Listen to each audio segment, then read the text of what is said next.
வணக்கம். இது மிளகாய் நாற்று, சம்பா மிளகாய்னு K2 வெரைட்டி. நம்ம நாற்று விட்டு இதுதான் நம்ம அதை தாம்பூல பைக்கு கொடுத்துருக்கோம். சரி, நம்ம என்னென்னு பார்த்துறோம்.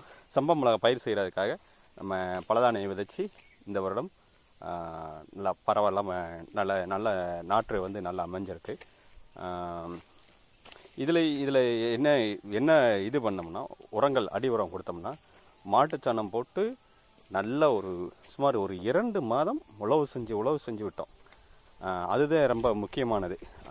அதாவது நல்ல தூளாக்கிட்டோம், கொஞ்சம் கூட கட்டியே இல்லாத அளவுக்கு தூளாக்கிட்டோம்.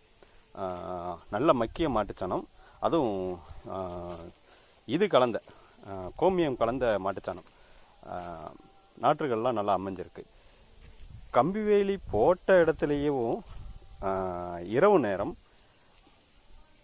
இந்த இதை காமிக்கிறேன். கம்பி வேலி போட்ட இடத்துலையும் இரவு நேரம் வந்து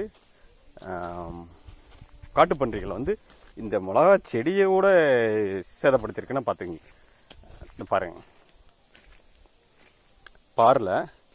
பார் ஓரத்தில் வந்து இங்கே கோரையே கிடையாது. பார் ஓரத்தில் வந்து மாட்டுச்சாணம் நல்லா இந்த சாண வகைகள் வந்து அதிகமாக தெரிஞ்சது. அதனால் அதை தோண்டி எடுத்து என்ன பண்ணுறதுக்காக பண்ணியிருக்குன்னு தெரியல. ஆனால் இது வந்து மிளகாய் நாற்று வந்து நல்லா அமைஞ்சிருக்கு. இனி தண்ணி விடணும்.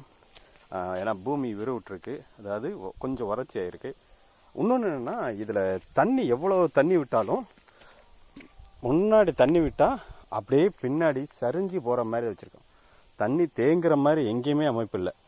அங்கங்கே வர போட்டாலும் தண்ணி தேங்குகிற மாதிரி கிடையாது. அப்படியே முழுவதும் அப்படியே பின்பகுதியை நோக்கி பின்னாடி போகிற மாதிரி தான் வச்சுருக்கோம். நாற்றுகள் நல்லா அமைஞ்சிருக்கு. இதில் எந்த குறையுமே சொல்ல முடியாது. ஆனாலும் வனவிலங்குகள்னால நமக்கு எப்படி தாக்க பிடிக்கும் தெரியல. இதை தோண்டி போட்டு எதுக்கும் உதவாதான் போகும். இந்த உதாரணத்துக்கு இந்த இடத்த பார்த்தா தெரியும்.